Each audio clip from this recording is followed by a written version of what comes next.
आइए, पिछले हफ्ते आपको याद होगा हमने उत्पत्ति 26 अध्याय 18 पद के आधार पर अध्ययन शुरू किया था। 26-18 में, उत्पत्ति 26-18 में तब जो कुएं उसके पिता अब्राहम के दिनों में खोदे गए थे और अब्राहम के मरने के बाद फलिस्तियों ने भर दिए थे, उनको इसहाक ने फिर से खुदवाया और उनके वे ही नाम रखे जो उसके पिता ने रखे थे। अब्राहम ने कुएं खुदवाए थे, कुओं के नाम रखे थे और उन कुओं को फलिस्तियों ने भर दिया, मिट्टी भर दी। जब उनमें मिट्टी भर दी तब उन कुओं में से जल निकलना बंद हो गया, आशीष जीवन निकलना बंद हो गया। लेकिन इसहाक जो उसका बेटा था, उसने उन कुओं को फिर से खुदवाया और उनके वही नाम रखे जो अब्राहम ने रखे थे। मेरे जीसो, पिछले दिनों में, पिछले हफ्ते हमने देखा था कि उनको के नाम तो नहीं बताए गए वचन में, लेकिन हम कल्पना कर सकते हैं कि उनको के कैसे नाम रखे होंगे। क्योंकि अब्राहम परमेश्वर को प्रेम करने वाला व्यक्ति था, परमेश्वर पर विश्वास करने वाला, उसके पीछे चलने वाला व्यक्ति था। तो हमने पिछले हफ्ते देखा था कि हो सकता है एक कुएं का नाम उसने प्रेम रखा होगा। आज देखेंगे हो सकता है दूसरे कुएं का नाम परमेश्वर का स्वरूप और समानता रखा होगा। मेरे चीजों, उत्पत्ति 1 अध्याय 26 पद में लिखा है, फिर परमेश्वर ने कहा, हम मनुष्य को अपने स्वरूप के अनुसार अपनी समानता में बनाएं। परमेश्वर ने क्या कहा, क्या योजना बनाई कि मनुष्य को अपने स्वरूप में और अपनी समानता में बनाए और मनुष्य को अपने स्वरूप, अपनी समानता में परमेश्वर ने बनाया। लेकिन उस मनुष्य ने, क्योंकि उसको आजाद मर्जी परमेश्वर ने दी थी, आजाद मर्जी का गलत इस्तेमाल करते हुए उसने उस जो परमेश्वर का स्वरूप और समानता थी उसके जीवन में बिगड़ गए। उस स्वरूप को, समानता को उसने खो दिया। जब परमेश्वर की आज्ञा का उल्लंघन किया, परमेश्वर की आज्ञा को उल्लंघन किया, पाप किया, उस शैतान उसके जीवन में राज्य करने लगा। परमेश्वर का जीवन उससे अलग हो गया। मेरे चीजों, परमेश्वर के वचन में हम देखते हैं कि प्रभु यीशु मसीह, इब्रानियों 1 अध्याय 3 पद में लिखा है यीशु के बारे में, वो उसकी महिमा का प्रकाश और तत्व की छाप है। यीशु मसीह परमेश्वर की महिमा का प्रकाश और परमेश्वर के तत्व की छाप है। उसकी महिमा का प्रकाश, महिमा उसकी कैसी है, उसका प्रकाश हम यीशु के जीवन में देखते हैं। किसके जीवन में देखते हैं? यीशु के जीवन में देखते हैं। और तत्व की छाप, किस तत्व का परमेश्वर है, क्या परमेश्वर की जात है, परमेश्वर कैसा है, परमेश्वर कौन है, ये हम यीशु में देखते हैं, क्योंकि यीशु पिता परमेश्वर के तत्व की छाप है। जिस तत्व का परमेश्वर है, जो परमेश्वर के गुण हैं, जो परमेश्वर है, वो हम यीशु में देखते हैं। मेरे अजीजों,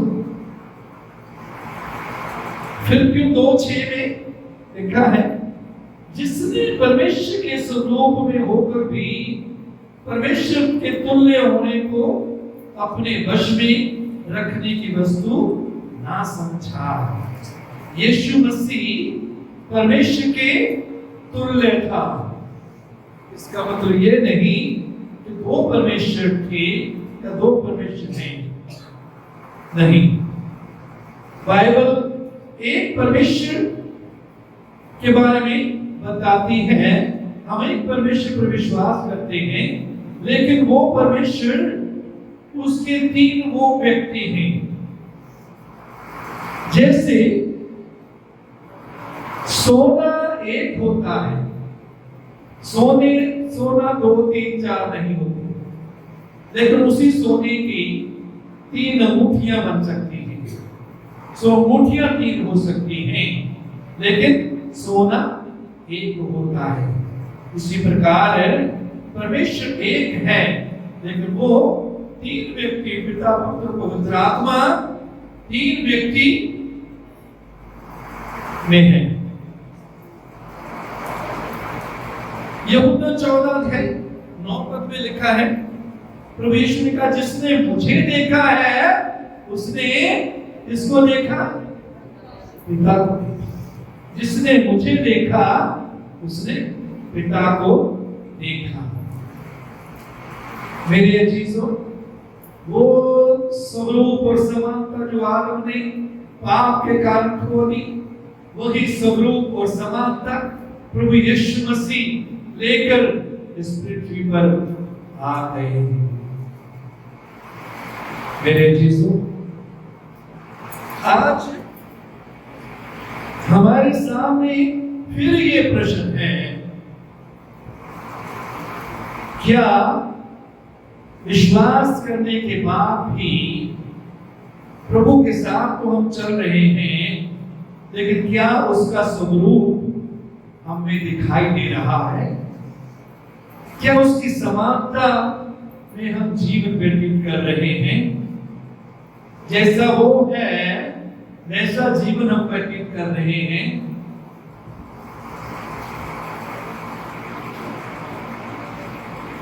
ये स्वरूप और समानता का कुआं जो है, इस कुएं को कलीसियों ने मिट्टी से भर दिया। जब मिट्टी से भर दिया तो परमेश्वर का स्वरूप और समानता दिखने बंद हो गए। परमेश्वर का स्वरूप और समानता दिखनी बंद हो गई। आज आपसे प्रभु प्रश्न कर रहा है, प्रभु का आत्मा आज आपसे सवाल कर रहा है। प्रभु का सेवक होने के नाते मैं भी आपसे सवाल कर रहा हूं, क्या आपके जीवन में यीशु का स्वरूप दिखाई दे रहा है? क्या यीशु जैसे गुण, यीशु जैसा जीवन, यीशु जैसी पवित्रता, यीशु जैसा प्रेम, यीशु जैसी दया हमें दिखाई दे रही है या कि नहीं?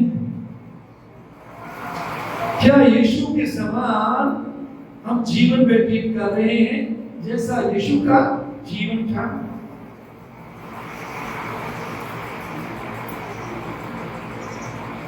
शैतान बड़ा चालाक है। बहुत बार हमारे जीवन में, मन में क्या डालता है, तू यीशु जैसा जीवन नहीं गुजार सकता। यीशु तो परमेश्वर था, परमेश्वर का पुत्र था। नहीं मेरे अजीजों, प्रभु यीशु मसीह इसलिए इस पृथ्वी पर आया ताकि हम उसकी तरह जीवन व्यतीत करें। वो हमारे जीवन में आता है, हमारे जीवन में है, ताकि हम उसके समान जीवन व्यतीत करें, उस जैसा स्वरूप हमें दिखाई दे। यदि आप में से किसी को नींद आ रही है, आंखें बंद हो रही है, बाहर जाके पानी से छींटे लगाइए, या आप थोड़ी देर के लिए खड़े भी हो सकती हैं, खड़े होकर फिर बैठ जाइए।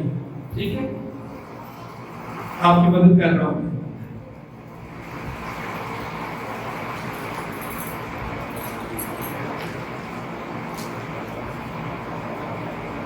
तो आप और मैं प्रभु यीशु मसीह के स्वरूप और समानता में चलने के लिए, बने रहने के लिए बुलाए गए हैं। सवाल है, किसका स्वरूप हमें दिखाई दे रहा है? क्या यीशु का स्वरूप दिखाई देता है? या शैतान का स्वरूप भी दिखाई दे रहा है? तो यीशु का स्वरूप दिखाई दे रहा है, या अभी तक संसार का स्वरूप? संसार के स्वरूप का मतलब है तस्वीर, नक्शा, या वो खुद कौन दिख रहा है आज हमसे, हमारे जीवन से? क्या हमारे बोलने से यीशु दिखता है? क्या यीशु की तरह हम बोलते हैं, यीशु की तरह देखते हैं, यीशु की तरह उठते बैठते हैं, यीशु की तरह पिता के आज्ञाकारी हैं? आज पवित्र आत्मा ये आपके सामने सवाल डाल रहा है, उसकी समानता, उस जैसा जीवन हम व्यतीत कर रहे हैं या कि नहीं? मेरे अच्छे सो, आज प्रभु चाहता है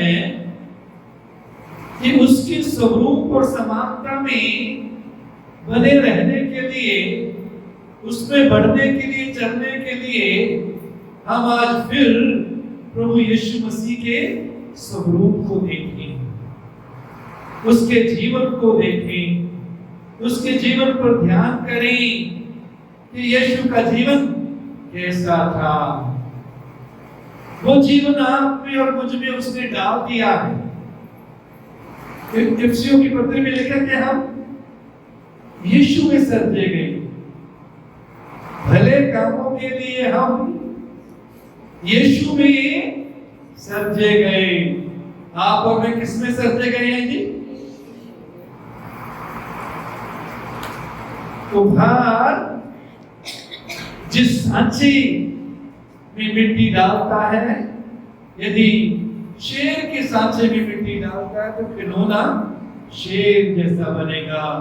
घोड़े के सांचे में मिट्टी डालता है घोड़ा, वो जो है मिट्टी डालता है तो वो खिलौना घोड़े जैसा बनेगा।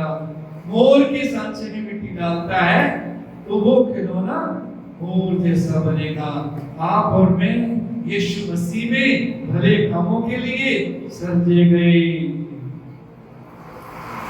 आप में और मुझ में यीशु का जीवन है, लेकिन कई बार क्या होता है, हम भी फलिस्तियों को, जो हमारे दुश्मन हैं, उनको अपने जीवन में इजाजत दे देते हैं कि वो मिट्टी डाल दें।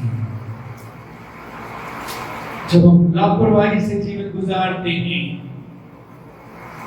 जब हम पाप के साथ फिर जीवन गुजारना शुरू कर देते हैं, संसार के साथ समझौता कर लेते हैं, जो वचन और प्रार्थना का जीवन हमारा कमजोर हो जाता है, हमारे जीवन से वचन और प्रार्थना चले जाते हैं, संगति लगातार कम हो जाती है, तो उसके द्वारा हम क्या करते हैं, शैतान को, हमारे दुश्मन को, जो हम फलिस्ती की तरह मिट्टी भरता है, हमारे उस परमेश्वर के स्वरूप और समानता के कुएं में मिट्टी डाल देता है। इसमें दोष शैतान का नहीं, दोष हमारा है, क्योंकि हमने उसको अपने जीवन में काम करने के लिए इजाजत दी।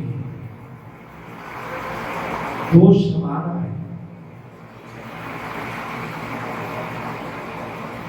आज प्रभु बताना चाहता है, दोबारा याद दिलाना चाहता है कि हमारे प्रभु यीशु का जीवन कैसा था, ताकि हम आज दोबारा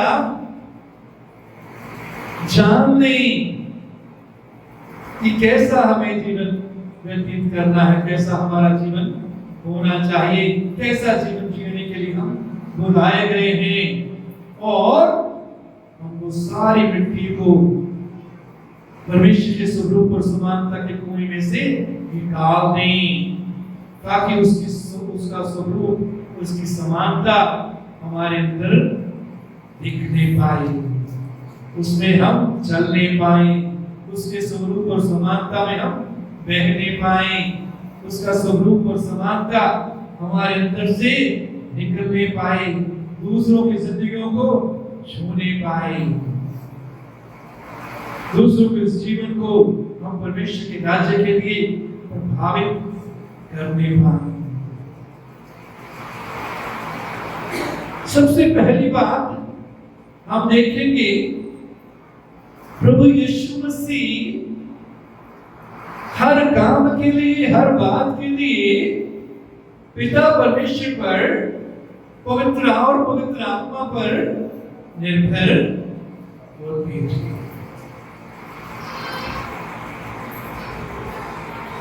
फिलिप्पियों की पत्री में लिखा, उसने अपने आप को शून्य कर दिया, खाली कर दिया। वो सामर्थ, वो अधिकार जो उसके पास था, जो उसमें था, उससे उसने अपने आप को क्या कर दिया जी? खाली कर दिया था। और मनुष्य बन गया, दास का रूप धारण किया। वो अपने आप को अधिकार और सामर्थ्य से उसने खाली कर दिया था, इसलिए उसने जो कुछ भी काम किया, जो भी सेवा की, पिता पर निर्भर रहकर की।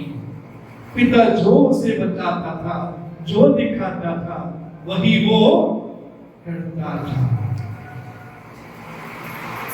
यूहन्ना 5:19 में लिखा है, मैं तुमसे सच सच कहता हूं, पुत्र आपसे कुछ नहीं कर सकता, केवल वो वह जो पिता को करते देखता है।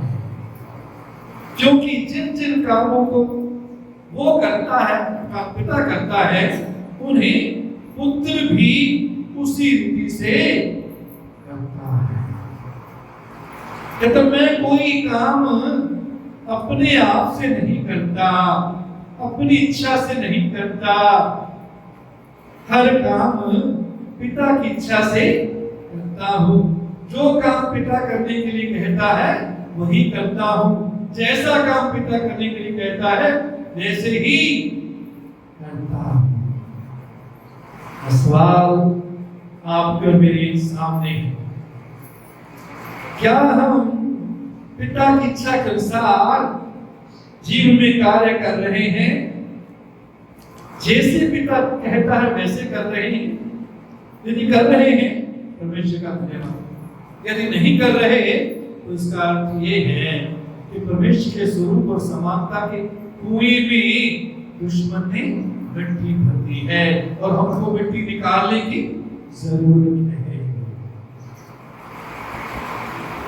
यूहन्ना 12:49, यूहन्ना 12:49, मैं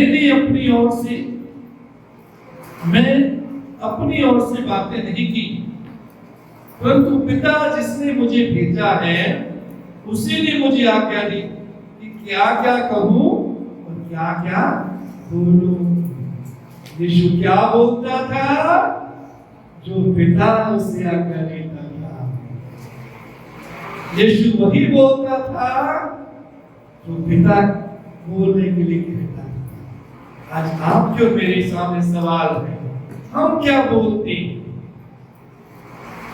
क्या बिना सोचे समझे जो भी अच्छा लगता है वही बोल देते हैं? यदि वही बोलते हैं, उसका मतलब कुएं में मिट्टी भरी हुई है।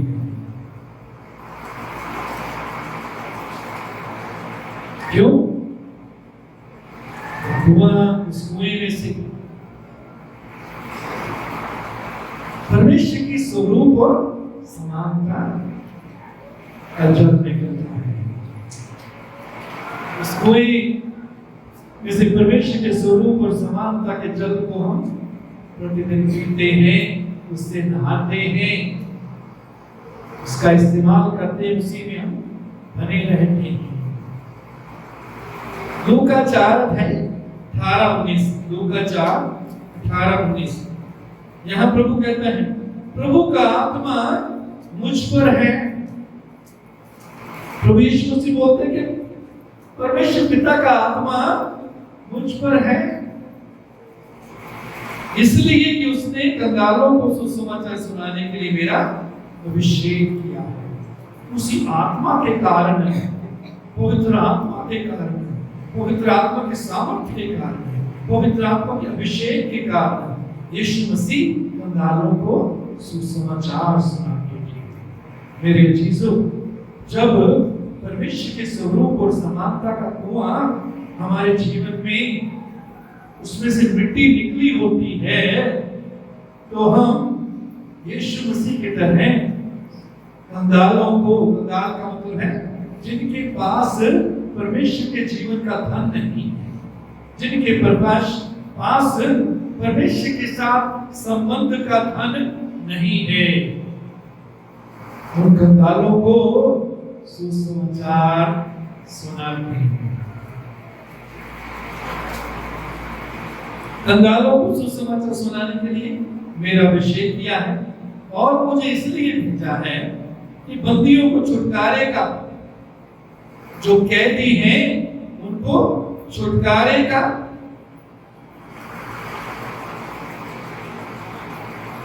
और अंधों को दृष्टि पाने का सुसमाचार का प्रचार करूं। जो कैद में हैं वो छुटकारा पा सकते हैं, कैद का दरवाजा उनके लिए खुल गया है। ये समाचार है, ये खुशखबरी है जो आपको मुझे देनी है। जब उसके स्वरूप और समानता में हम चलते हैं, बने रहते हैं, तो हम छुटकारा देने वाला समाचार दूसरों के साथ बांटते हैं। उसके बांटे बिना हम रह नहीं सकते। अंधों को दृष्टि पाने का, अंधे शारीरिक रूप से भी अंधे हो सकते हैं और आत्मिक रूप से भी अंधे हो सकते हैं। उनको हम सुसमाचार सुनाएंगे कि वो दृष्टि पा सकते हैं, वो देखने लग सकते हैं, और कुचले हुओं को छुड़ाऊंगा उस खुशखबरी के द्वारा, उस सुसमाचार के द्वारा जिनको शैतान ने कुचल दिया है, जो उठने के जीवन में उठने के काबिल नहीं है, उनको सुसमाचार का प्रचार सुनाएंगे। ये काम यीशु मसीह ने उस पवित्र आत्मा के अभिषेक और सामर्थ्य के द्वारा किया। तो पहली बात हमने देखी कि प्रभु यीशु मसीह के स्वरूप में और समानता में उसको अपने जीवन में पाने के लिए, उसमें बने रहने के लिए हमें पिता की आज्ञा मानना सीखना है। अपनी मनमर्जी करने से तौबा करना है। आज इस समय प्रभु चाहता है कि उसको कहें, प्रभु आज तक मैंने अपनी मर्जी की, कुछ बातों में मैंने तेरी मर्जी की, कुछ बातों में मैंने अपनी मर्जी की, मुझे क्षमा कर। आज से मैं तेरी इच्छा के अनुसार जीवन गुजारूंगा, क्योंकि मेरा जीवन मेरा नहीं है। वचन में लिखा है, तुम अपने नहीं हो, कीमत देकर खरीद लिए गए हो। इसलिए अपने शरीरों के द्वारा परमेश्वर की सेवा करें, मेहनत करें। हमें अधिकार नहीं है अपने जीवन पर, प्रभु को अधिकार है हमारे जीवन। यदि आपने पश्चाताप कर लिया, प्रभु यीशु को ग्रहण कर लिया है, तो आपको अपने जीवन पर अधिकार नहीं, और प्रभु को आपके जीवन पर अधिकार है। और वो चाहता है हम वैसे ही जीवन गुजारे जैसे यीशु ने जीवन गुजारा। तो मैं अपने आप से कुछ नहीं करता, जो कुछ पिता कहता वही करता, जो पिता को करते देखता वही करता हूँ, जिस रीति से पिता कहता है उसी रीति से करता हूँ। यदि पिता कहता है इस संदेह की आंखें पर हाथ लगा तो यीशु हाथ लगा। यदि पिता कहता है उसकी आंखों पर मिट्टी थूककर, मिट्टी होकर आंखों पर मिट्टी लगा तो यीशु ऐसे ही जैसे पिता कहता है।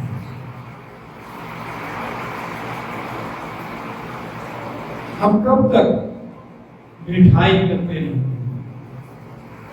हमें से कुछ को जरूरत है आज प्रभु को कहने की, प्रभु मुझे क्षमा कर, पिछले दिनों में मैं अपनी इच्छा के साथ चलता रहा, आज से मैं अपना पूरा जीवन तेरी इच्छा के साथ चलने के लिए व्यतीत करूंगा, इस्तेमाल करूंगा। मैं अपनी मर्जी नहीं करूंगा, उसी में हमारी भलाई है। प्रभु की इच्छा में बने रहने में, सारी आज्ञाओं में बने रहने में हमारी भलाई है, हमारी तरक्की है, परमेश्वर की महिमा है। दूसरी बात हम देखते हैं यीशु मसीह ने, इसके साथ आगे हम देखते हैं कि यीशु ने अपनी इच्छा नहीं की। यूहन्ना 5:30 में मैं अपने आप से कुछ नहीं कर सकता, जैसे सुनता हूं वैसा न्याय करता हूं। फिर यीशु मसीह कहता है मैं अपने आप से कुछ नहीं कर सकता। आज हमें से कुछ जैसा चाहते हैं वैसा कर रहे हैं।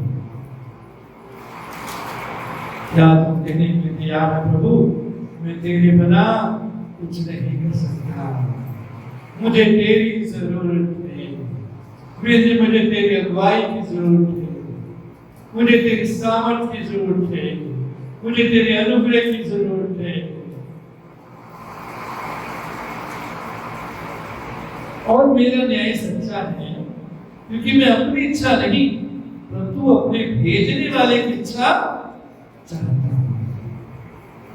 यीशु मसीह कभी भी अपनी इच्छा पूरी नहीं करते थे, अपने भेजने वाले की इच्छा पूरी करते थे। यूहन्ना 6:38 मैं अपनी इच्छा नहीं अपने भेजने वाले की इच्छा पूरी करने के लिए स्वर्ग से उतरा हूं। यीशु मसीह क्यों स्वर्ग से उतरे? कहता अपनी इच्छा नहीं अपने भेजने वाले की इच्छा पूरी करने के लिए स्वर्ग से उतरा हूं। यूहन्ना 4:38 में प्रभु कहते हैं, यूहन्ना 4:38 मेरा भोजन ये है कि अपने भेजने वाले की इच्छा के साथ चलूं और उसका काम पूरा करूं। मेरा भोजन ये है कि अपने भेजने वाले की इच्छा के अनुसार चलूं और उसका काम पूरा करूं। यहां प्रभु आत्मिक भोजन की बात कर रहे हैं। हमारा और आपका, मेरा, हमारा आत्मिक भोजन क्या है? परमेश्वर का वचन है, सही है, लेकिन परमेश्वर की इच्छा को पूरा करना आपका और मेरा भोजन है। वचन के साथ साथ परमेश्वर की इच्छा को पूरा करना आपका और मेरा भोजन है। जो परमेश्वर की इच्छा को पूरी करने में चलते हैं, बने रहते हैं, वो इस भोजन को खाकर मजबूत होते हैं, ताकतवर होते हैं। उनको शैतान गिरा नहीं सकता। शैतान जब परीक्षा उनके सामने लाता है तो वो झेल पाते हैं, वो परमेश्वर की इच्छा में बने रहते हैं, वो परमेश्वर की इच्छा के अनुसार जीवन व्यतीत करते हैं। मेरे चीजों, उसके बाद मत्ती 26 अध्याय 39 पद, मत्ती 26:39। हे मेरे पिता, यदि हो सके तो ये कटोरा मुझसे टल जाए, तो भी जैसा मैं चाहता हूँ वैसा नहीं, परंतु जैसा तू चाहता है वैसा ही हो। क्रूस पर चढ़ने के समय भी, दुख उठाने के समय भी, जब यीशु के हाथ और पांव में कीली गाड़ी जानी वाली थी, जब उसके सिर पर कांटों का ताज रखा जाने वाला था, जब उसके ऊपर थूका जाने वाला था, जब उसको ताने मारे जाने वाले थे, जब उसको क्रूस पर चढ़ाया जाने वाला था, उससे पहले तो यीशु ने प्रार्थना की, हे पिता, यदि तू चाहे तो ये प्याला मुझसे टल जाए। उस प्याले में क्या था? उस प्याले में मनुष्य जाति के पापों की गंदगी उस प्याले में थी। इस प्याले को प्रभु यीशु मसीह उठाने जा रहे थे, क्योंकि वो पवित्र है। पाप से उसका भेद नहीं, लेकिन जब क्रूस पर चढ़ गया, जब मिल गया, वो हमारे लिए क्या बन गया? श्रापित बन गया। क्या बन गया? श्रापित बन गया। और दूसरी जगह ये भी लिखा है कि जो पाप से अनजान था वो हमारे लिए क्या बन गया? पाप बन गया। तो यीशु मसीह वो प्याला, पाप का प्याला, जिसमें संसार की हर तरह के पाप की गंदगी, पाप की बदबू, पाप का गंदापन, पाप की सड़ाहट उसने अपने ऊपर लेनी थी। यीशु मसीह शारीरिक दुखों, जो शारीरिक दुख उसको उठाने थे, उनसे नहीं घबरा रहा था। उस प्याले, जिस प्याले की वो बात कर रहा है, वो प्याला संसार के पापों के प्याले को अपने ऊपर लेना, उस प्याले को पीने की बात प्रभु कर रहा है। तो यहां भी प्रभु क्या कहता है? मेरी इच्छा नहीं, तेरी इच्छा। मेरे अजीजों, प्रभु यीशु मसीह के स्वरूप और समानता में बने रहने वाले लोग, जिनके जीवन में इस स्वरूप और समानता के कुएं में मिट्टी नहीं भरी हुई, ये कुआं जो है मिट्टी निकाली हुई है, उस कुएं में से परमेश्वर के स्वरूप और समानता का जल निकलता है। और वो लोग प्रभु यीशु मसीह की तरह अपनी इच्छा नहीं, बल्कि हर बात में पिता की इच्छा जानेंगे और उसको पूरा करेंगे। अब खुद फैसला कीजिए, क्या इस स्वरूप और समानता के कुएं में मिट्टी डाली हुई है या मिट्टी निकाली हुई है? मेरे चीजों, उसके बाद हम देखते हैं यूहन्ना 14:30 पद में प्रभु यीशु मसीह कहते हैं कि संसार का सरदार आता है और मुझ में उसका कुछ नहीं। दूसरे अनुवाद में लिखा है उसका मुझ पर कोई अधिकार नहीं। इस संसार का सरदार आता है। यूहन्ना 14:30 आप नोट कर लिया करें, कोई बात नहीं, बाद में आप पढ़ सकते हैं, यदि नहीं जल्दी मिलता कोई बात नहीं, नोट कर लिया करें। इस संसार का सरदार आता है। इस संसार का सरदार यीशु किसको कहते हैं? शैतान को। शैतान को इस संसार का सरदार और इस संसार का ईश्वर भी, अंधकार का ईश्वर भी, संसार का ईश्वर भी बोला गया। लेकिन यीशु कहते हैं वो आता है और मुझ में उसका कुछ नहीं, मुझ पर उसका कोई अधिकार नहीं। मेरे चीजों, प्रभु यीशु मसीह के स्वरूप में बने रहने वाले विश्वासी, उसकी समानता में जीवन गुजारने वाले विश्वासी शैतान की किसी चीज को अपने अंदर नहीं रखते।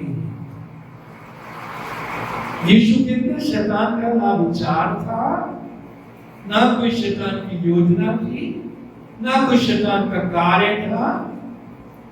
और इसी कारण वो कहता है उस पर उसका मुझ पर कोई अधिकार है नहीं। हमारे जीवनों में भी जब हम शैतान के किसी विचार को भी अपने अंदर नहीं रखते, शैतान के किसी योजना को, किसी काम को जब अपने अंदर नहीं रखते, हर बात में उसे हम बोलते हैं कि मैं परमेश्वर का हूँ, मेरा जीवन परमेश्वर का है, मुझे अपने जीवन पर कोई अधिकार नहीं, ये शैतान, मैं तेरे किसी विचार को अपने अंदर आने नहीं दूंगा, मैं शैतान के विचार को अपने ऊपर हावी होने नहीं दूंगा, मैं परमेश्वर के विचारों को अपने विचार बनाऊंगा, वचन के विचारों को अपने विचार बनाऊंगा, वचन के विचारों के साथ, परमेश्वर के विचारों के साथ मैं जीवन व्यतीत करूंगा। ये शैतान तेरी योजना मैं अपने जीवन में सफल नहीं होने दूंगा, तेरी योजना के अनुसार मैं नहीं चलूंगा। यदि हम ऐसा करते हैं, इसका ये है हमारे उस परमेश्वर के स्वरूप और समानता का कुआं, उसमें से मिट्टी हमने निकाली हुई है। तो मेरे चीजों, प्रभु यीशु मसीह के जीवन में तीसरी बात हमने देखी, दूसरी बात कि शैतान की किसी बात को उसने अपने अंदर नहीं रखा। हमें भी शैतान की किसी बात को अपने अंदर नहीं रखना है। वचन कहता है हम उसकी चालों से अनजान नहीं, उसकी चालों को हमें समझना है, उन पर जय पाना है। तो वो हमें शैतान की चालों पर जय देना।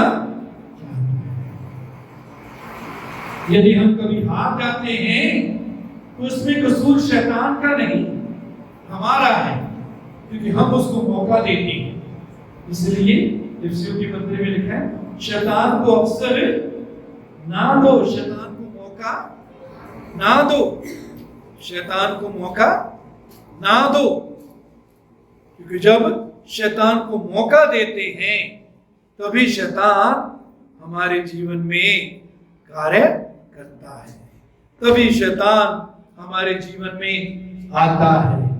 जब हम उसको मौका देते हैं तभी शैतान की योजना हमारे जीवन में और जीवन के द्वारा सफल होती है।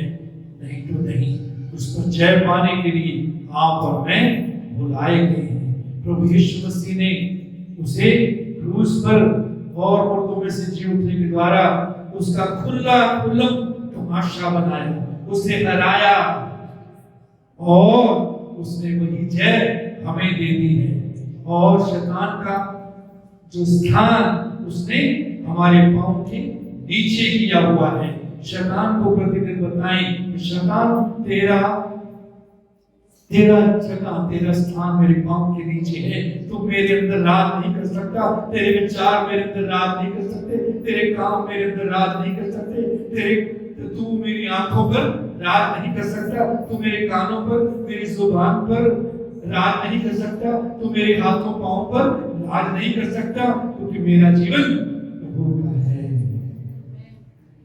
यीशु ने अपने अंदर शैतान का कुछ नहीं रखा, आप और मैं भी शैतान का अपने अंदर कुछ भी ना रखें।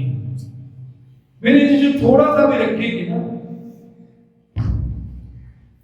डॉट के समान भी रखेंगे ना, तो भी वो कहेगा कि मुझको अधिकार है, मेरा माल वहां पड़ा है, मैं वहां आ सकता हूं।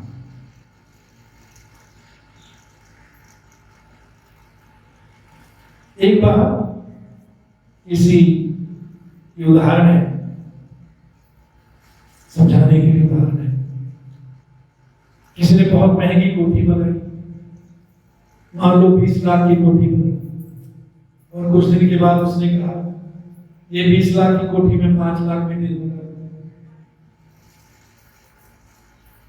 तो लोगों ने कहा कि 20 लाख की कोठी 5 लाख में बन रही है, तो कई लोग तैयार हो गए।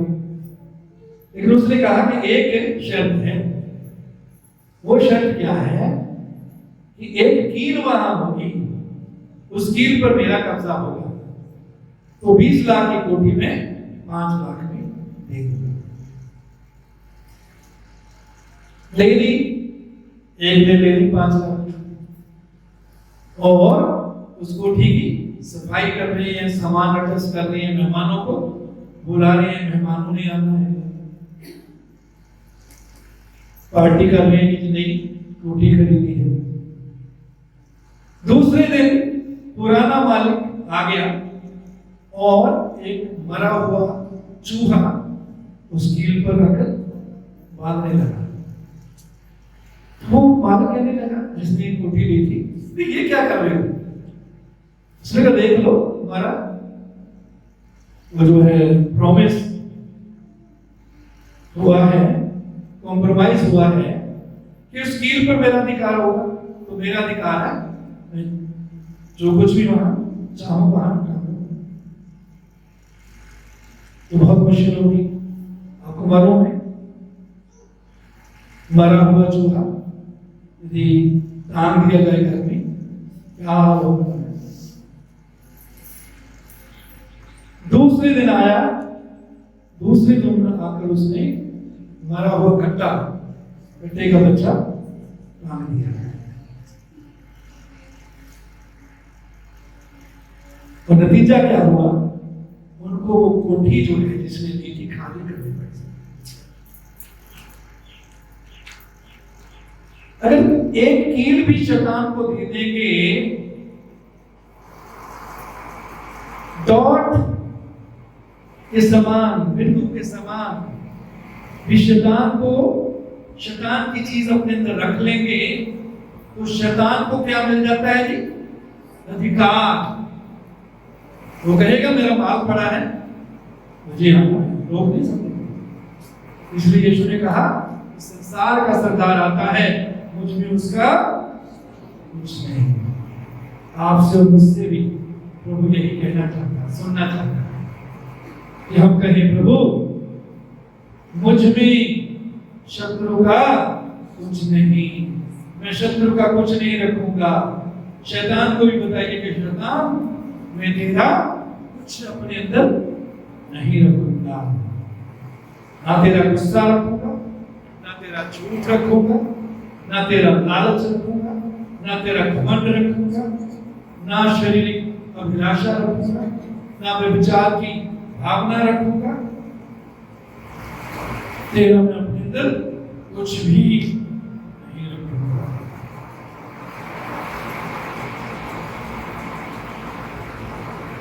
यूहन्ना 17:19 पर, यूहन्ना 17:19 यहां लिखा है, प्रभु यीशु ने कहा उनके लिए मैं अपने आप को पवित्र करता हूं ताकि वे भी सत्य के द्वारा पवित्र किए जाएं। उनके लिए, चेलों के लिए प्रभु कहता है, अपने लोगों के लिए कह रहा है मैं अपने आप को क्या करता हूं? पवित्र करता हूं। इसका मतलब ये नहीं कि ये बात कहने से पहले यीशु पाप करता था, नहीं। इसका ये प्रभु क्या बताना चाहता है कि उसने आपको और मुझे उद्धार देने के लिए, आपको और मुझे अपनी जिंदगी देने के लिए, अनंत जीवन देने के लिए अपने आप को अलग किया हुआ है। इसलिए वो शैतान के कामों को नहीं करेगा, संसार के कामों को नहीं करेगा। पवित्र करने का मतलब है अपने आप को अलग करना। मेरे अजीजों, पहला पत्रस 1:15 में, पहला पत्रस 1:15 में लिखा है जैसा तुम्हारा बुलाने वाला पवित्र है वैसे ही तुम भी अपने सारे चाल चलन में पवित्र बनो, क्योंकि लिखा है पवित्र बनो क्योंकि मैं पवित्र हूँ। प्रभु यीशु कहता है मैं अपने आप को पवित्र करता हूँ ताकि वे भी सत्य के द्वारा पवित्र किए जाएं। हमको पवित्र करने के लिए यीशु मसीह ने अपने आप को पवित्र किया और आप और मैं पवित्र बनने के लिए बुलाए गए हैं।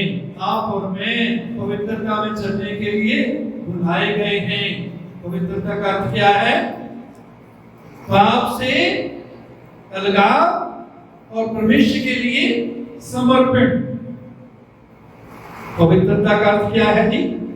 पाप से अलगाव और परमेश्वर के लिए समर्पण।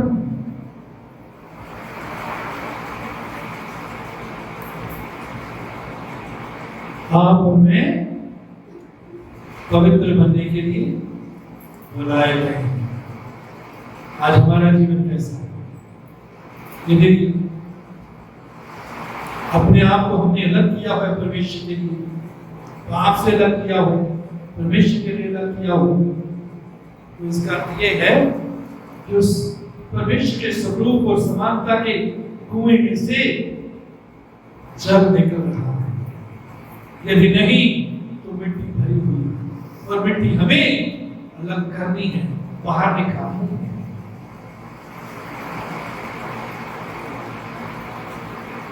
उसके बाद हम देखते हैं कि प्रभु यीशु का जीवन प्रेम से भरा हुआ।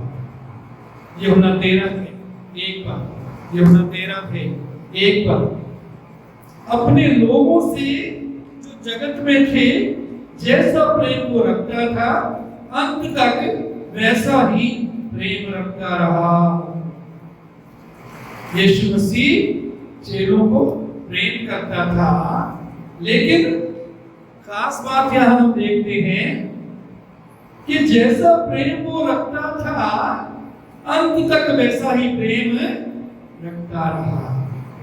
आखिर तक का मतलब क्या है कि जब चेलों ने प्रभु का इनकार कर दिया, तब भी प्रभु उनसे प्रेम करता रहा।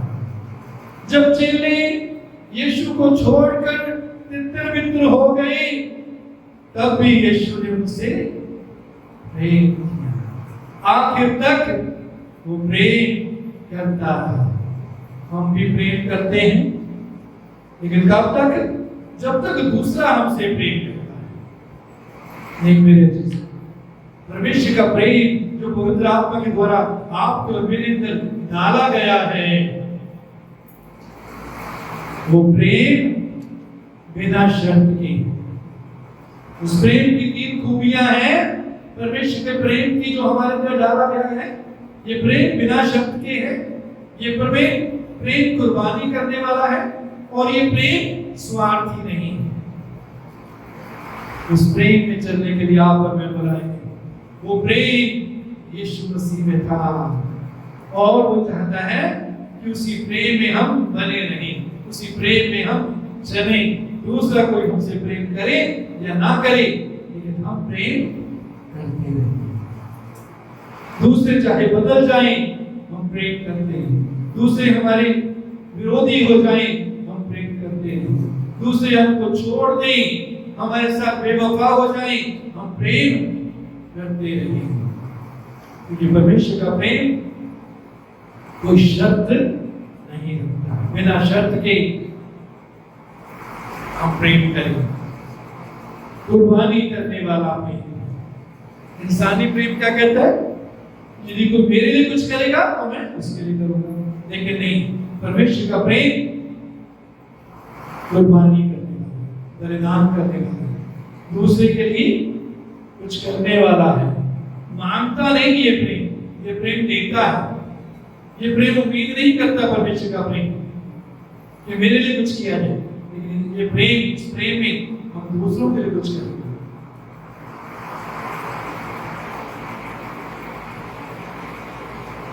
मत्ती 28 है, उसके 10 पद में लिखा, यीशु ने उनसे कहा, मत डरो, मेरे भाइयों से जाकर कहो कि गलील को चले जाएं, वहां मुझे देखने के लिए। जो स्त्रियां यीशु वो कब्र पर देखने के लिए आई। उनको यीशु ने कहा, मेरे भाइयों से जाकर कहो, भाइयों से जाकर कहो।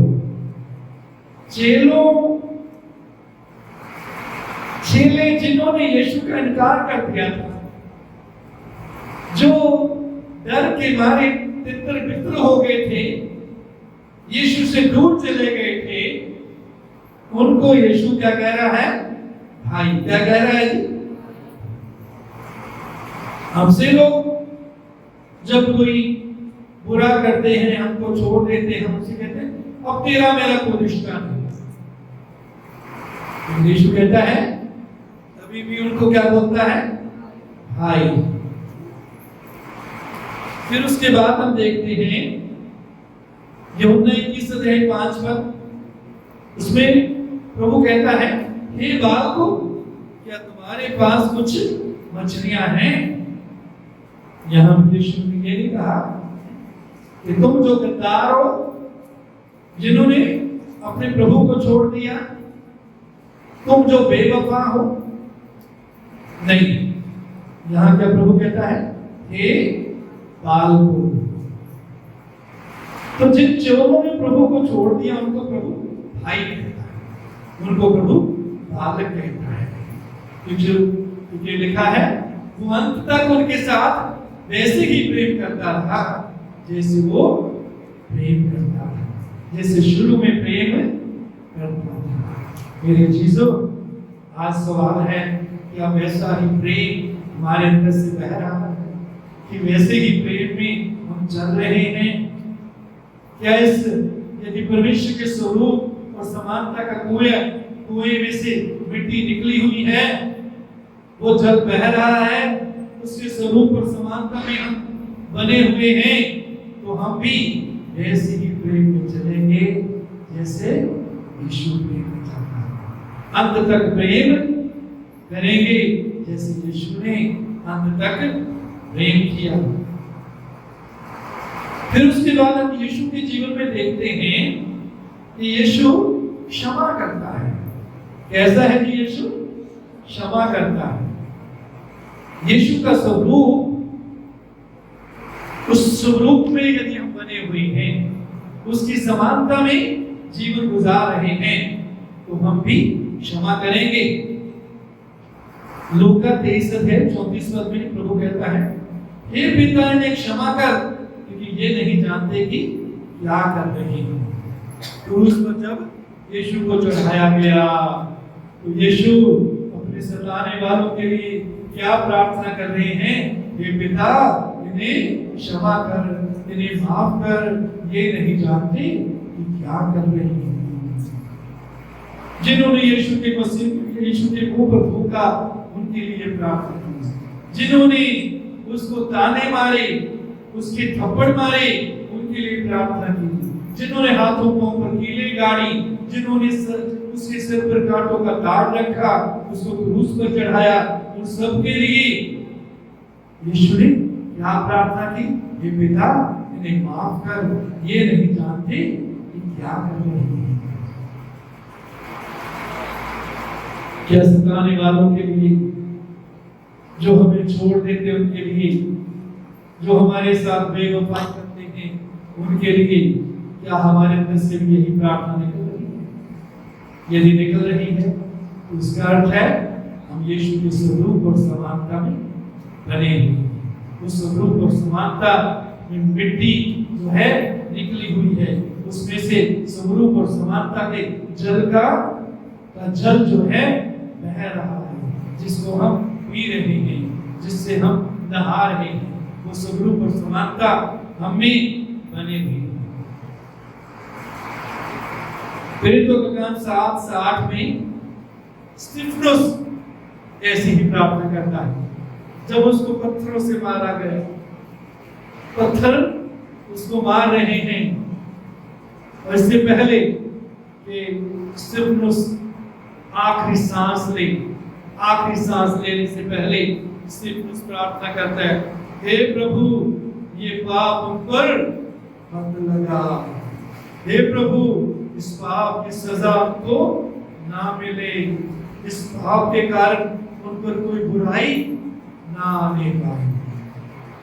दूसरे शब्दों में वो उनके लिए माफी मांग रहा है, उनके लिए मांग रहा है कि उनको माफ कर बेटा, इनके इस पाप का दंड इनको ना मिले।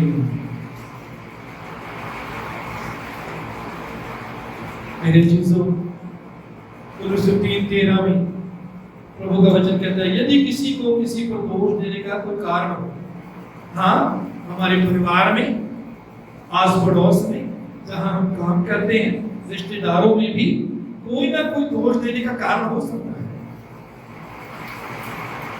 कोई ना कोई बात हो सकती है, दूसरे हमारे खिलाफ कुछ करते हैं, हमारे विरोध में कुछ करते हैं और हम सही होते हैं, वो गलत करते हैं, लेकिन दोष देने का कारण हो सकता है। लेकिन वचन आगे क्या कहता है पौलुस कुलुस्सियों की पत्री को, तो एक दूसरे की सह लो। दोष देने का कारण कोई हो सकता है, लेकिन एक दूसरे की क्या करें जी, हम सह लें।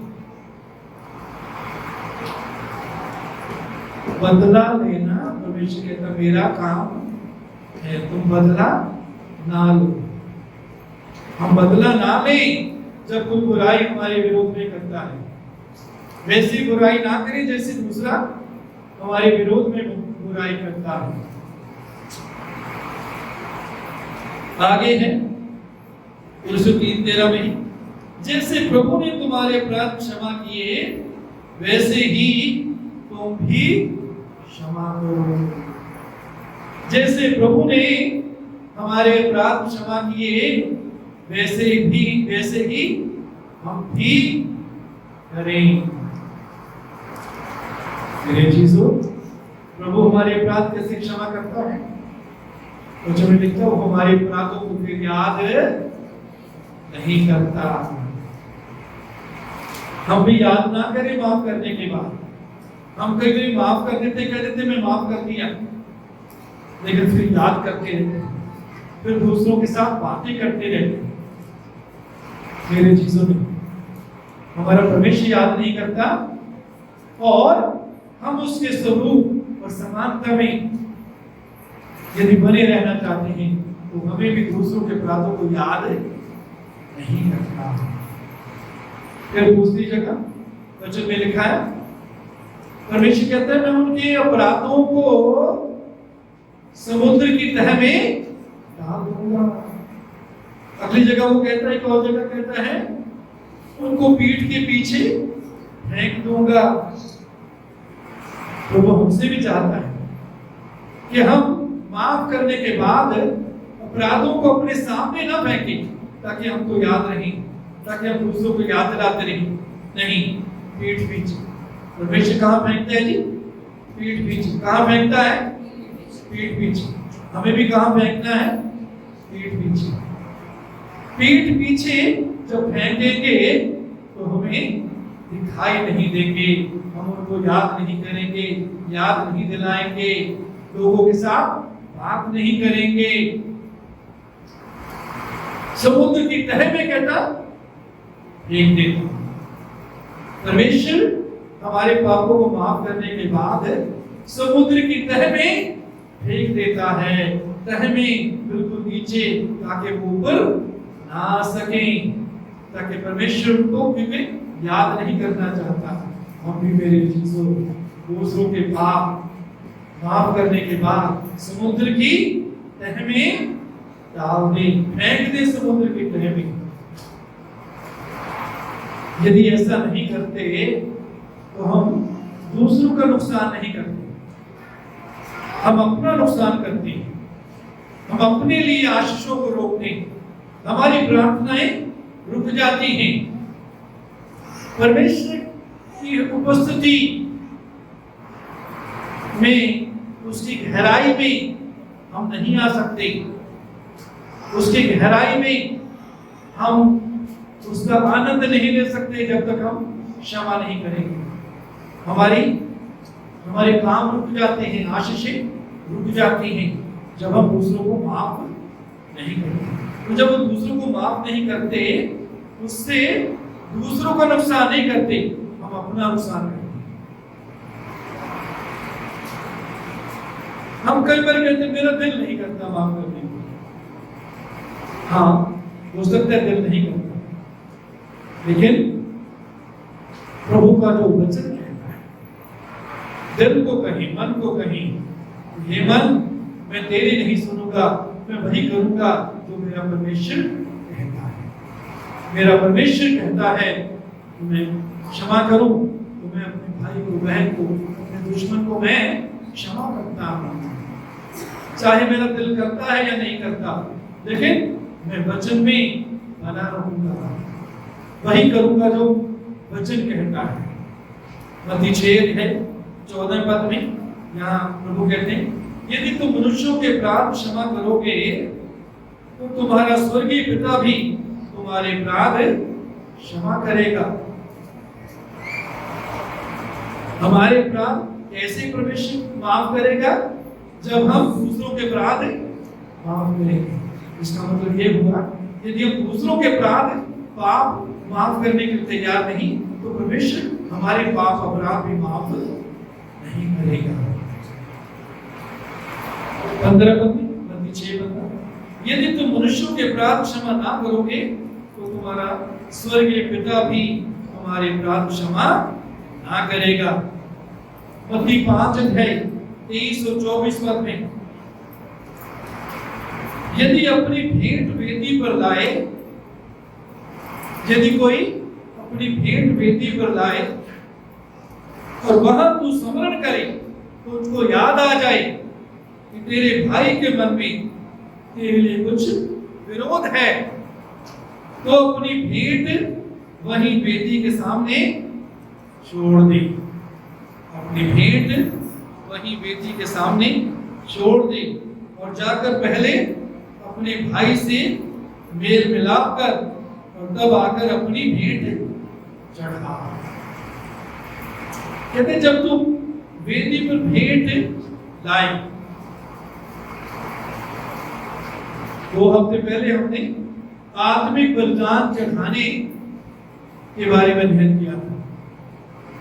आत्मिक बलिदान चढ़ाने के लिए आप और मैं बुलाए गए, लेकिन प्रभु कहता है कि वो आत्मिक बलिदान चढ़ाने से पहले तू अपने भाई से जाकर क्या कर, मेल कर। हो सकता है आपके अंदर, मन के अंदर कोई विरोधता नहीं है, कोई गुस्सा नहीं है, लेकिन उसके मन में अगर है तो वो भी जाकर उसके साथ क्या कर, मेल कर। तो आकर भेंट चढ़ा। जिसके अंदर तुम्हारे लिए कुछ विरोध है, आपके अंदर कोई विरोध नहीं, आपका मन साफ है, आपके अंदर प्रेम है, लेकिन उसके अंदर विरोध है, बजाय पहले आकर यहाँ आराधने ऊपर हाथ उठा के आराधना करने के, उससे पहले जाओ, पहले उससे मेल करो।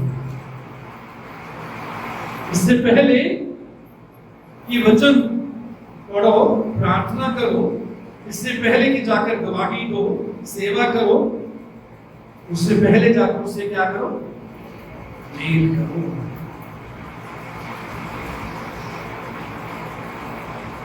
प्रभु क्षमा करता है, और जैसे प्रभु क्षमा करता है वैसे ही क्षमा करने के लिए आप और मैं बुलाए गए हैं।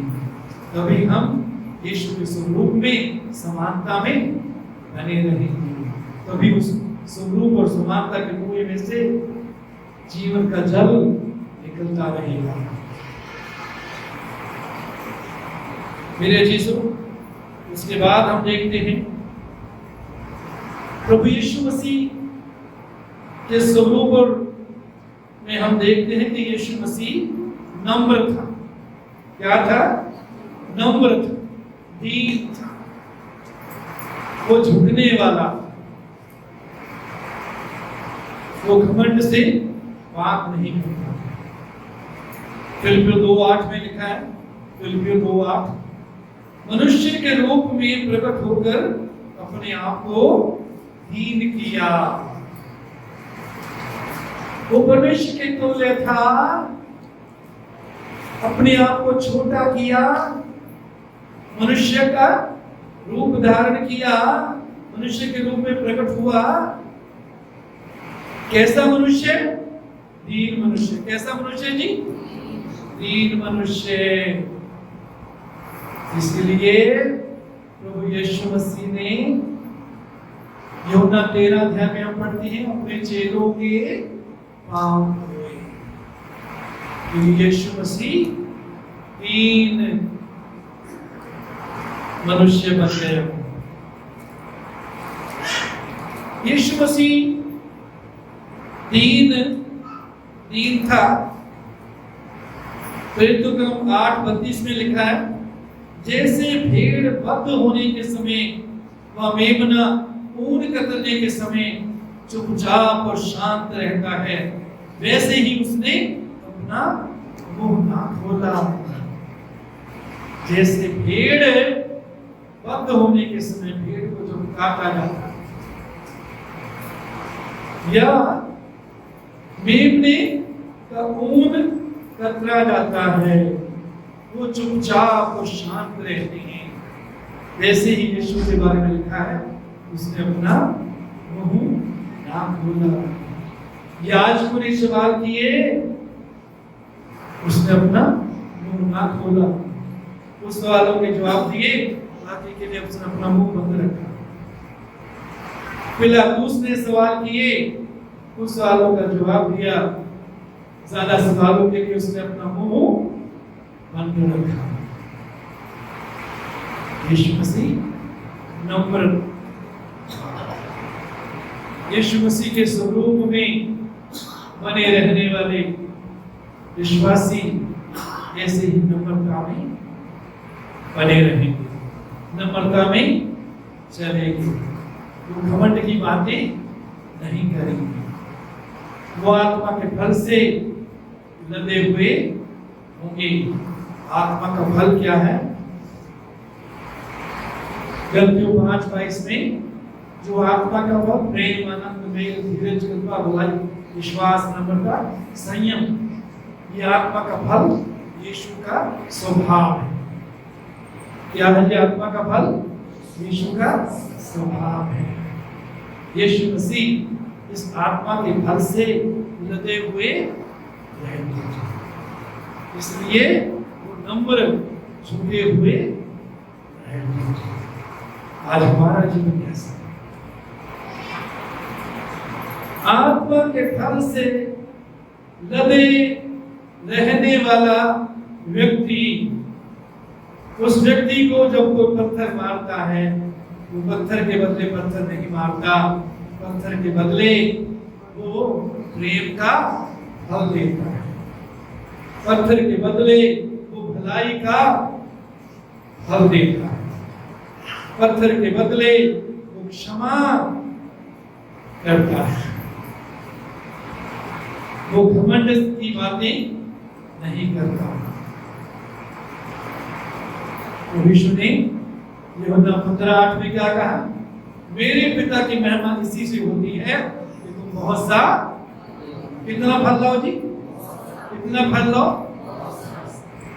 बहुत सा फल लाएंगे तो झुके हुए चलेंगे, घमंड नहीं करेंगे, मैं नहीं करेंगे। तू बढ़े मैं घटूं। फल से, आत्मा के फल से लदे हुए विश्वासी कहेंगे प्रतिदिन, तू बढ़े और मैं घटूं। मैं प्रतिदिन घटता जाऊं प्रभु, मुझ में कोई भी शारीरिक बात या काम, विचार दिखने ना पाए, मुझ में तू दिखने पाए प्रभु, आत्मा का फल दिखने पाए प्रभु, आत्मा फल से मैं लदा हुआ हूँ प्रभु, जो मुझे पत्थर मारे उसे मैं आत्मा का फल दूं।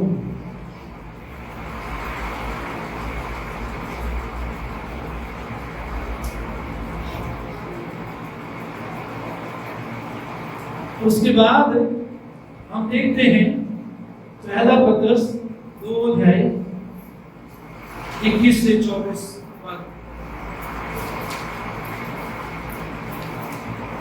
पहला पत्रस 2 अध्याय 21 से 24 यहाँ लिखा है, और तुम इसी के लिए बुलाए भी गए हो क्योंकि मसीह भी तुम्हारे लिए दुख उठाकर तुम्हें एक आदर्श दे गया है कि तुम भी उसके पद चिन्हों पर चलो।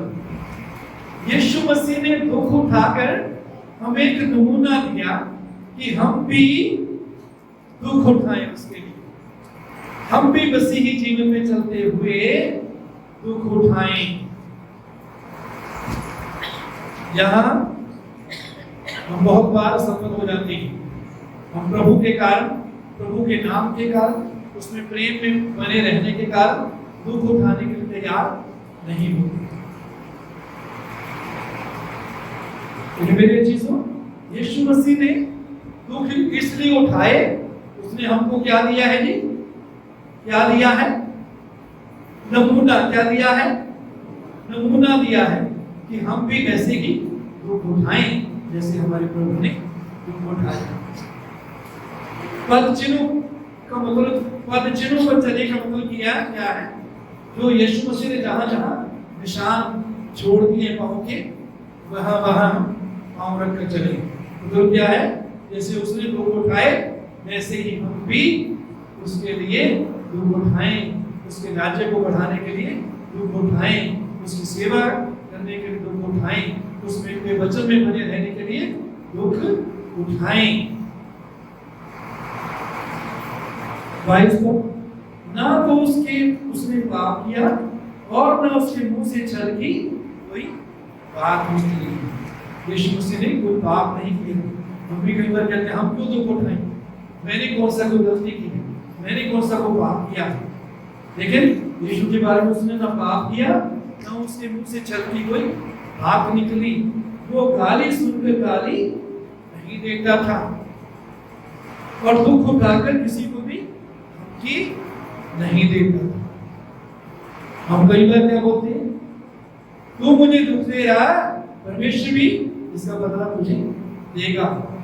नहीं मेरी चीजों, यीशु के बारे में लिखा है, उसने दुख उठाकर किसी को भी धमकी नहीं दी।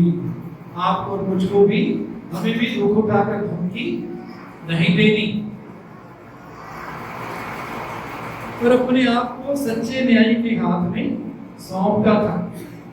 वह आप ही हमारे पापों को अपनी देह पर लिए हुए क्रूस पर चढ़ गया, जिससे हम पापों के लिए मर करके धार्मिकता के लिए जीवन बनाए। उसी के मार खाने से तुम चंगे हुए।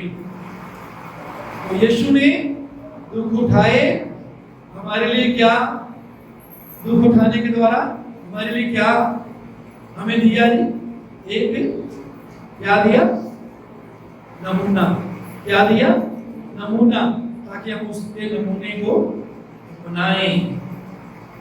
मेरे चीजों, जब हम फैसला कर लेते हैं कि प्रभु तेरे लिए मुझे कोई भी दुख उठाना पड़े मैं उठाऊंगा, तो उस दुख को सहने के लिए प्रभु हमें सामर्थ अनुग्रह भी देता है।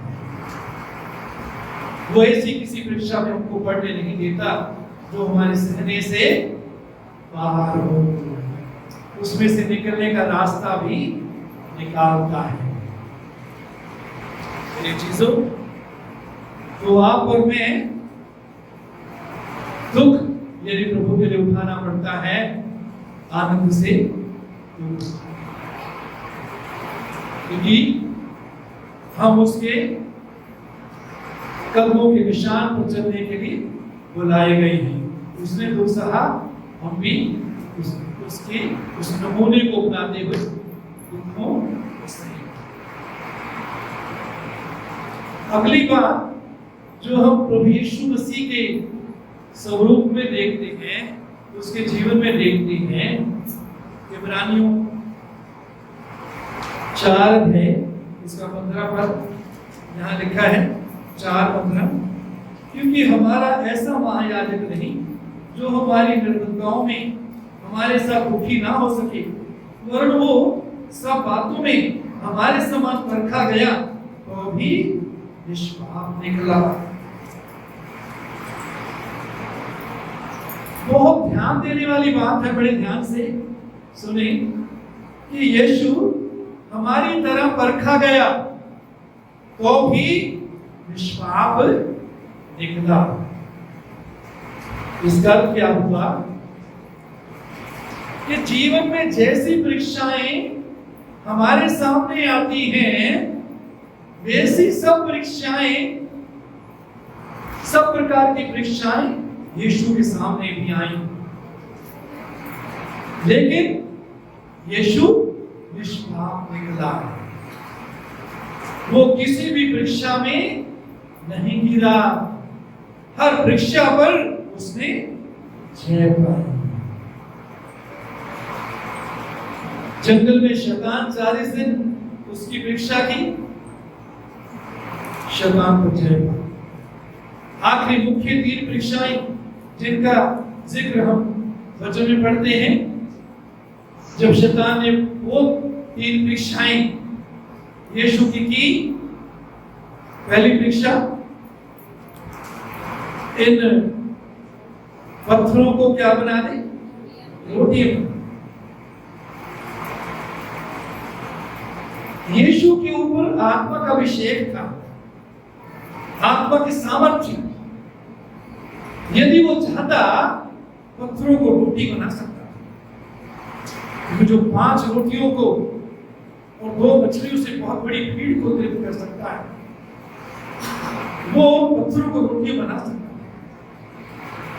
लेकिन हमने क्या देखा, यीशु क्या कहता है, जो पिता मुझको कहता वही मैं,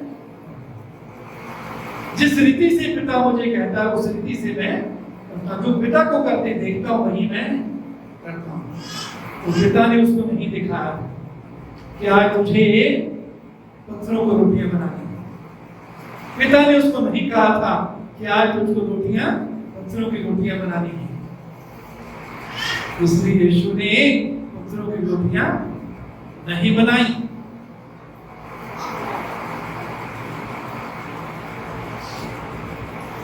फिर शैतान ऊंचे कुएं पर ले गया, नीचे गिरा दी, स्वर्गदूत तुझे उठा लेंगे। यीशु ने कहा कि प्रभु अपने परमेश्वर की परीक्षा ना करे। हाँ, मैं देखूंगा कि वो स्वर्गदूत मुझको बचाते हैं कि नहीं, मैं देखता हूँ छलांग लगा। ऐसा यीशु ने नहीं,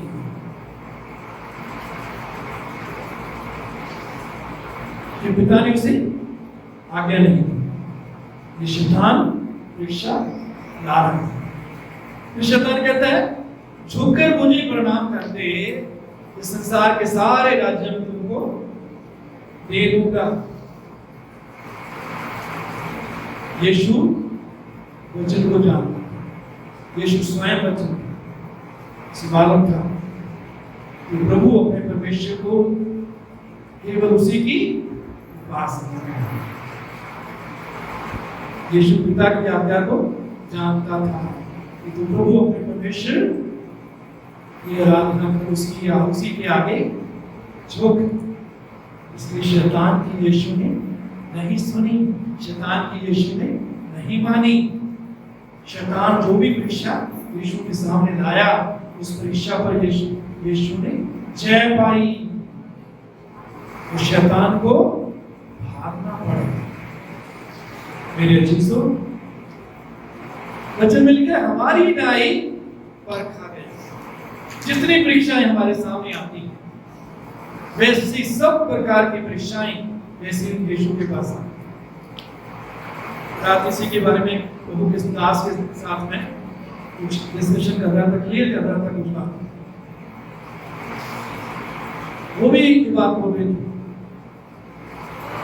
कि मालूम नहीं, हम बाइबल में नहीं पढ़ते सब बातों को वर्णन, लेकिन जिस प्रकार की परीक्षाएं हमारे सामने आती हैं, वो सब प्रकार की परीक्षाएं यीशु के सामने आती।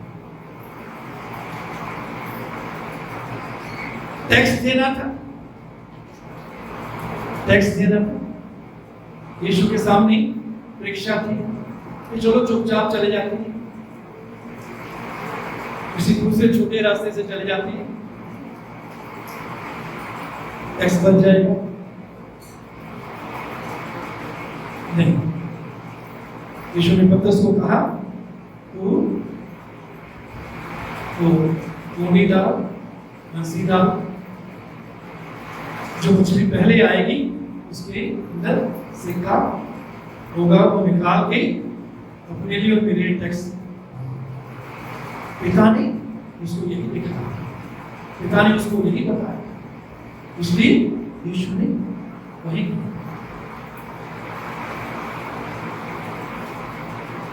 यीशु के सामने घमंड की परीक्षा भी है। आगे लोग ने कहा तू हमें कोई चिन्ह दिखा, निशान कोई दिखा कि हम माने कि तू ही मसीह है। यीशु ने कोई निशान ऐसा नहीं दिया, क्योंकि पिता यीशु को नहीं बताया, पिता ने नहीं। क्रूस पर जब यीशु था उस समय भी परीक्षा आई, यदि तू परमेश्वर का पुत्र है तो नीचे उतर आ, अपने आप को हमें बचा। लेकिन यीशु ने उस परीक्षा पर भी किया। यीशु ने नहीं कहा अब मैं दिखाता हूं, मैं नीचे आ रहा हूं। अगर वो चाहता कर सकता, उतर सकता, लेकिन हर परीक्षा पर उसने क्या किया? मेरे यीशु, आप और मैं भी, हमारे सामने जीवन में प्रतिदिन परीक्षाएं आती हैं, तो वो वैसे ही हमें जय देना चाहता है जैसे यीशु ने जय पाया। यीशु के स्वरूप में, उसकी समानता में बने रहने वाले, चलने वाले विश्वासी परीक्षाओं पर क्या पाते हैं जी? जय पाते हैं। शैतान को अपने जीवन में वो स्थान नहीं देते।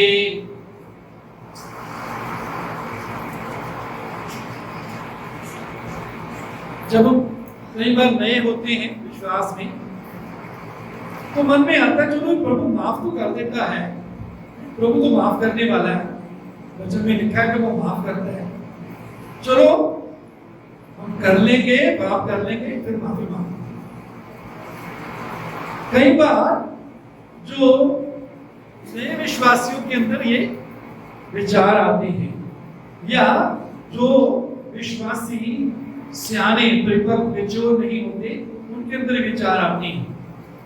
लेकिन मेरे चीजों, जो जो हम प्रभु में बने रहते हैं, उसके नजदीकी में चलते हैं, तो हमारे अंदर वो पाप करने की इच्छा पर भी हमें बल देता है, इच्छा को हम कैसे निकालता है, इच्छा पर हमें जय देता है। तो प्रभु के स्वरूप में बने रहने वाले विश्वासी वो इसलिए पाप नहीं करेंगे कि प्रभु पाप क्षमा कर देता है, बल्कि अंदर उनके अंदर पाप के लिए नफरत पैदा होती है। वो पाप से अपने आप को दूर रखना चाहती है, पाप पर जय पाकर चलती है, पाप को बुराई।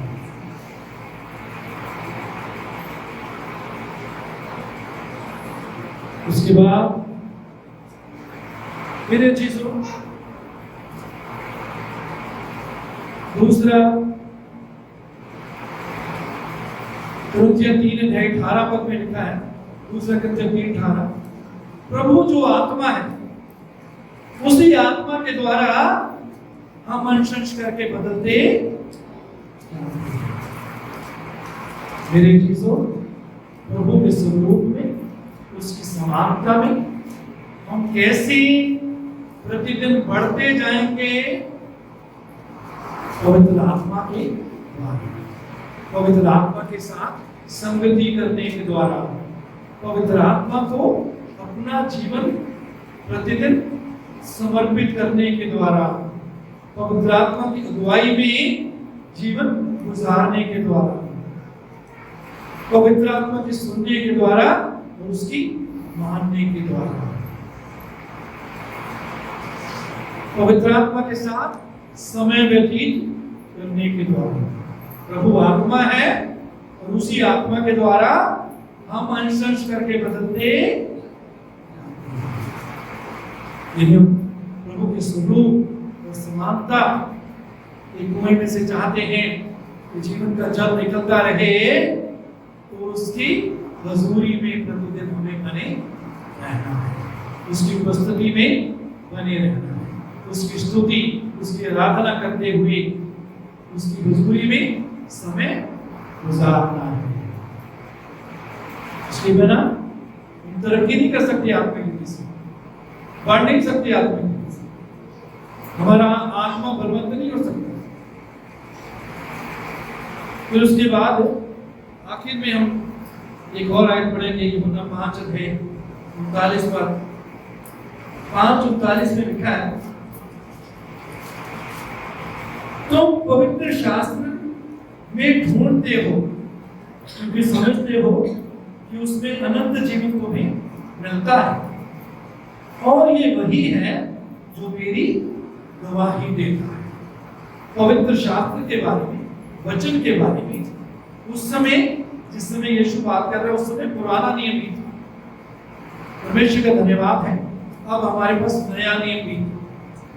तो यीशु क्या कहता है, ये मेरी क्या देता है जी, गवाही देता है। पवित्र शास्त्र मेरी क्या देता है, यीशु के स्वरूप में बने रहने के लिए, यीशु के स्वरूप में बने रहकर जीवन, यीशु जैसा जीवन गुजारने के लिए हमें वचन में बने रहना है। हमें वचन से अपने आप को भरना है, हमें वचन प्रतिदिन पढ़ना है, वचन का अध्ययन करना है, वचन के साथ समय व्यतीत करना है। क्यों? ये वचन जो है यीशु की गवाही देता है। ये वचन वास्तव में यीशु है। यूहन्ना 1:1 में क्या लिखा है, आदि में वचन था, वचन परमेश्वर के संग था। और 14 में क्या लिखा है, वचन देहधारी हुआ। यीशु मसीह परमेश्वर का वचन है जो देहधारी हुआ। तो वचन यीशु है। यीशु के स्वरूप में बने रहने के लिए, उसके समानता में बने रहने के लिए हमें उसके वचन में बने रहना है। वचन को प्रतिदिन पढ़ें, वचन के लिए समय निकालें। यदि पढ़ना नहीं आता, अभी भी पढ़ना सीख सकते हैं। हिम्मत करें, प्रार्थना करें प्रभु से। यदि आप चाहें तो हम भी आपको अच्छा सुझाव इसके लिए दे सकते हैं, आपकी मदद कर सकते हैं। पढ़ना शुरू करें, और यदि पढ़ते हैं तो प्रतिदिन वचन के साथ समय व्यतीत करें। मेरे चीजों, जब ऐसा करेंगे तो उस कुएं में से, परमेश्वर के स्वरूप और समानता के कुएं में से, उसके स्वरूप और समानता का जल हमारे अंदर से प्रतिदिन निकलेगा। उस जल को हम प्रतिदिन पिएंगे, उस जल से प्रतिदिन हम नहाएंगे। वो जल के छींटे हमारे द्वारा दूसरों पर बढ़ेंगे, और दूसरे भी प्रभु के स्वरूप समानता को पहचानेंगे।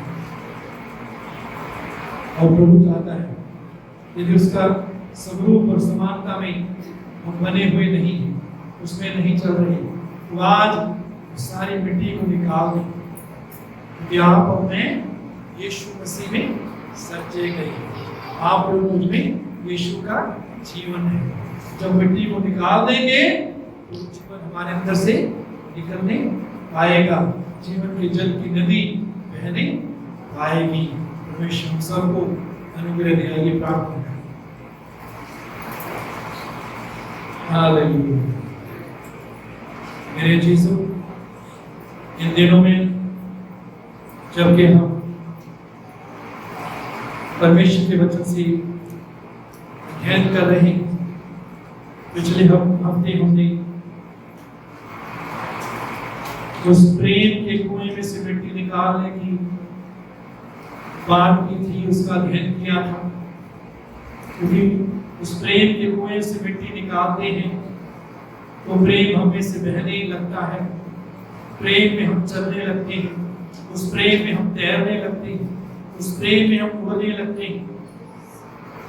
क्योंकि उसी में चलने के लिए, तैरने के लिए, उड़ने के लिए आप और मैं बुलाए गए। पवित्र आत्मा के द्वारा परमेश्वर का प्रेम हमारे हृदय में डाला गया और आज हमने परमेश्वर के वचन में से अध्ययन किया कि ये दूसरा कुआं परमेश्वर के स्वरूप और समानता का कुआं, और परमेश्वर चाहता है उस स्वरूप और समानता में हम प्रतिदिन बने रहें। आदम में वो स्वरूप और समानता परमेश्वर ने डाली, लेकिन आज्ञा तोड़ने के द्वारा उसने स्वरूप और समानता को खो दिया। दूसरा आदम यीशु मसीह उसी स्वरूप और समानता को लेकर आया जिसमें हम सर्जे गए हैं, जिसका जीवन हम में है। और परमेश्वर की यही इच्छा है कि उसके स्वरूप में, यीशु के स्वरूप में हम बने रहें, उसकी समानता में हम जीवन गुजारते रहे। जैसे उसने जीवन गुजारा वैसे ही हम भी जीवन गुजारते रहे। यदि मेरे अजीजों हमारे जीवन में नहीं हो रहा तो आज उस कुएं में से मिट्टी निकाल दे, मिट्टी निकाल दे, पश्चाताप करें, प्रभु से कहे, प्रभु आज के बाद मैं जीवन में फैसला करता हूं कि मैं तेरे स्वरूप में बना रहूंगा। आज प्रार्थना हमारी ये हो जाए कि प्रभु तेरा स्वरूप मुझ में दिखाई दे,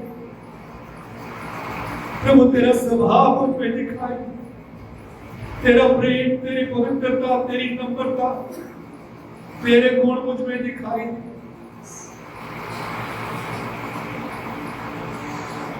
हर परीक्षा में मैं वैसे ही जय पाऊं प्रभु जैसे तूने जय पाई।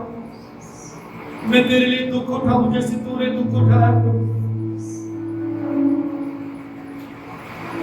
मिट्टी को निकाल दे, पाप को निकाल दे, सुस्ती लापरवाही को निकाल दे, सुस्ती लापरवाही की मिट्टी को निकाल दे, पाप की मिट्टी को निकाल दे, ताकि उसका स्वरूप, उसकी समानता का जल हमारे अंदर भरने पर, हमारे अंदर से बहने पर, हमारे द्वारा वो दूसरों को छूने पर, हमारे जीवन के द्वारा दूसरों की जिंदगी बदलने पर।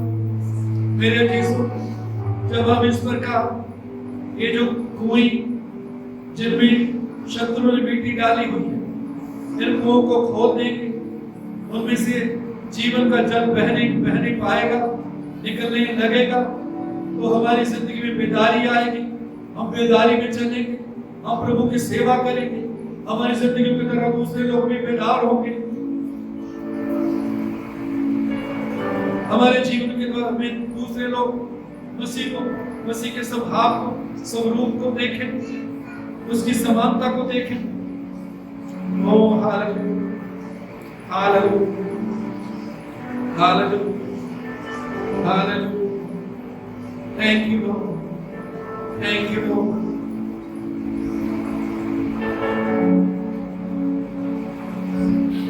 ये पवित्र आत्मा हमें से हर एक को छू, हमें से हर एक को बदल।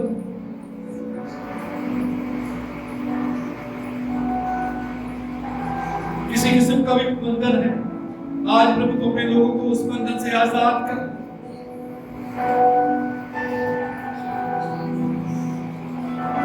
हम हर प्रकार की परीक्षा पर प्रतिदिन जय पाकर चले, हम पवित्रता में बने रहे, हम क्षमा करते हुए चले, हम प्रेम में बने रहे, तेरी सामर्थ में चले। हमारे जीवन से तू दिखने पाए, तू बहने पाए, तेरा जीवन बहने पाए प्रभु। हम दूसरी आत्मा को तेरे राज्य के लिए जीतने वाले बने, तो हम सबके जीवन में गहरा काम करें। तो वो हम सब अपने आप को यीशु के लहू में ढांप लें, अपने ख्यालों को यीशु के लहू में ढांप लें। ओ हालेलुया, हालेलुया। शैतान तेरे किसी भी एक चीज को, छोटी से छोटी चीज को हम अपने अंदर नहीं रखें। ये शैतान तेरे किसी विचार को हम अपने अंदर नहीं रखें। उन सब विचारों को यीशु के लहू के सामर्थ के द्वारा निकाल दीजिए, यीशु के नाम से निकाल दीजिए वो विचार जो अभी तक आपने अपने अंदर रखे हुए हैं। क्योंकि छोटा सा विचार भी रखेंगे तो शैतान का आप पर अधिकार हो जाएगा, और जब छोटी चीज का अधिकार उसको देते हैं तो याद रखिए कि वो बड़ा अधिकार पाने लग जाता है। इसलिए शैतान की किसी भी चीज को अपने अंदर ना रखें। यीशु की तरह कहीं इस संसार में सरदार आता है, मुझ में उसका कुछ नहीं, उसको शैतान को बता दीजिए, ये शैतान मैं तेरे विचार को अपने अंदर नहीं रखूंगा, मैं तेरी बातों को अपने अंदर नहीं रखूंगा, मैं तेरी बोली को अपने अंदर नहीं रखूंगा, मैं तेरी योजनाओं को अपने अंदर नहीं रखूंगा। ये शैतान तेरा मेरे साथ कोई भी संबंध नहीं है, मेरा जीवन मेरे परमेश्वर का है। यीशु ने खून के द्वारा मुझे खरीद लिया है, मैं अपना नहीं हूँ, मुझे अपने जीवन पर कोई अधिकार नहीं है। यीशु को मेरे जीवन पर अधिकार है, मैं यीशु के लिए जीऊंगा, मैं यीशु के लिए मरूंगा, मैं यीशु की सेवा करूंगा, मैं यीशु की महिमा करूंगा। ये शैतान अपनी सब चीजों को मेरे अंदर से लेकर चला जा, यीशु के लहू के द्वारा जय पाए, यीशु के लहू के द्वारा में अपने आप को ढांप ले। यीशु के लहू में सामर्थ है। प्रभु अपना अनुग्रह आपको भी देना चाहता है, वो कहता मेरा अनुग्रह तेरे लिए काफी है। हालेलुया। पवित्र आत्मा की सामर्थ हमारे बीच में है। पवित्र आत्मा के द्वारा ओ प्रभु आपके बंधनों से आपको आजाद करना चाहता है।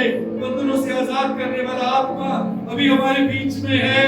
पवित्र आत्मा वो हमारे बीच में है, बंधनों को आजाद कर रहा है, बंधनों से आजाद हो जाए। पवित्र आत्मा को दिखा रहा है कि कौन से बंधन आपके अंदर है। ओ क्षमा मांगे प्रभु से, पश्चाताप करें, बंधनों से आजाद हो जाए। किसी बंधन की कैद में रहने की आपको जरूरत नहीं। ओ दरवाजे खुल चुके हैं कैद के, कैद में से निकल आए, वो हर बंधन से आजाद हो जाए। हालेलुया। यीशु के स्वरूप में, उसकी समानता में जीवन गुजारने के लिए तैयार हो जाए। आज से शुरू कर दे। ओ प्रभु आपको जय देगा, प्रभु आपको अनुग्रह देगा कि आप आगे से जय में चले, उसके अनुग्रह में चले, आप पवित्रता में चले, उसके प्रेम में चले, आप उसकी सेवा करें, आप उसके राज्य को बढ़ाएं, आप आत्माओं को जीते, आप यीशु के लिए बड़े बड़े काम करें। Hallelujah, hallelujah, hallelujah, hallelujah. मेरे चीजों प्रभु इन दिनों में हमें बेदार कर रहा है। जागरण की लाज आत्मिक जागृति में बने रहें। वो अपनी आग से हमको भर रहा है। ओ आत्मा की बारिश हम पर उड़ेल रहा है। उस बारिश में बने रहें, आग में बने रहें। ओ आग हमें पवित्र करता है, उस आग हमें दलेरी देता है। ओ hallelujah, hallelujah, hallelujah, hallelujah, hallelujah.